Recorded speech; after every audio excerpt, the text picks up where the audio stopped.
Bien, bonjour à tous, à 15 jours de Noël, ça y est, elle est enfin arrivée, on l'attendait depuis super longtemps, la HL50 de chez Ferret, donc la dernière née de cette marque, avec, comme vous pouvez le voir tout de suite ici, deux optiques avec lentille ultra claire et des XML de deuxième génération qui vont produire une puissance de 1800 lumens. Donc là on commence vraiment à être dans un monde très lumineux.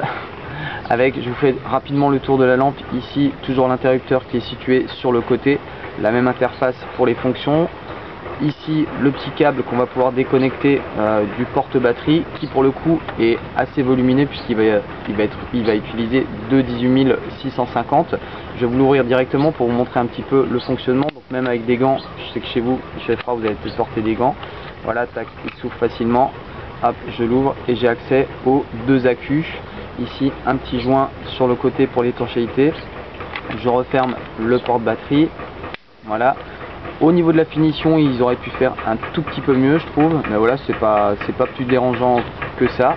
Un petit système qui est bien sympathique, je ne sais pas si vous allez pouvoir le voir ici. C'est voilà, il suffit d'appuyer ici sur cette partie pour venir faire glisser le porte-accu et à ce moment-là pouvoir le déconnecter ici et le mettre dans son sac pour avoir uniquement le bandeau et la lampe sur la tête, et même manip pour le remettre et le reclipper. Ici toujours le petit système avec un gros filetage qui va me permettre ici, voilà, d'éviter que mon câble ne se détache si jamais je reste accroché.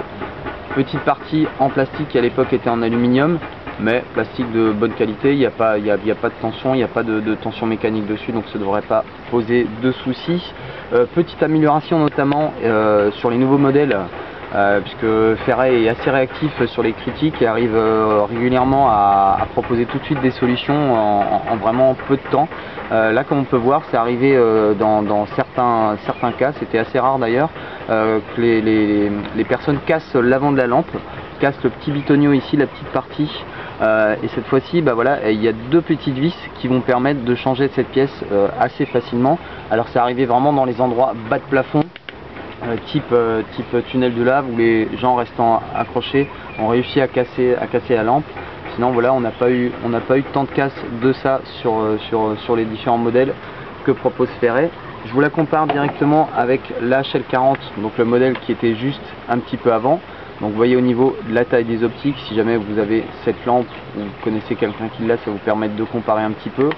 Ici un bandeau un peu, enfin une partie beaucoup plus large ici qui va venir se mettre sur le front, donc ça va donner vraiment un confort impeccable. Également sur l'arrière, la partie va être un petit peu plus large, voilà, que sur le modèle précédent. Un petit changement aussi au niveau de l'interrupteur que je vais vous montrer. Voilà, c'est vraiment juste une question de look. Sinon, comme je vous disais, l'interface est exactement la même, à savoir, ça va me piquer les yeux là, quand on appuie dessus une fois, voilà, on est à fond les ballons. On rappuie une fois, on va être dans le mode B qu'on va pouvoir sélectionner, voilà, sur 8 niveaux différents. Et encore une fois que la lampe est éteinte, en laissant le doigt appuyé dessus, on va pouvoir passer aux différents modes stromboscope, les stromboscopes, les balises, etc. Les modes SOS, voilà. Donc une interface hyper simple, un seul bouton, c'est pas compliqué du tout. Ce soir je vais vous faire une petite vidéo de nuit j'avais pensé à un terrain de tennis. Je vais utiliser des terrains de tennis pour que vous puissiez avoir une idée vraiment de la taille de l'éclairage. Forcément avec de LED on va éclairer beaucoup plus large, on est sur une portée de plus de 250 mètres. Donc comme je vous disais, ça commence vraiment à causer. Je vais essayer de vous montrer sur le t-shirt déjà ici, voilà. Quand on se rapproche, on voit vraiment les deux points chauds par rapport aux deux optiques. Et là, plus on va reculer, plus le point chaud va se concentrer au centre, voilà, en ayant ici une partie très large. Donc ce soir, voilà, je vous mettrai une autre vidéo sur YouTube pour que vous puissiez voir un petit peu cette lampe fonctionner dans la nuit. Au niveau du port, comme je vous disais, bah voilà, c'est hyper bien équilibré. Donc là, voilà, c'est vraiment pas un souci si on marche ou si on veut le fixer sur un casque en ayant toujours le porte-batterie, comme je vous disais, qui est, comme vous pouvez le voir, assez volumineux. Voilà, bon, c'est pas plus gênant que ça, surtout qu'avec le kit on peut voilà, simplement hop, le glisser dans le sac et se retrouver vraiment juste avec la lampe sur la tête. Donc je vous invite à suivre le lien que j'ai dû mettre sous la vidéo pour pouvoir à ce moment-là trouver la vidéo de comparatif d'ailleurs, parce que je vais prendre la HL40 avec pour que vous puissiez un petit peu comparer les différents éclairages. Voilà, c'était Chris Jones pour acheter mon F7 IV.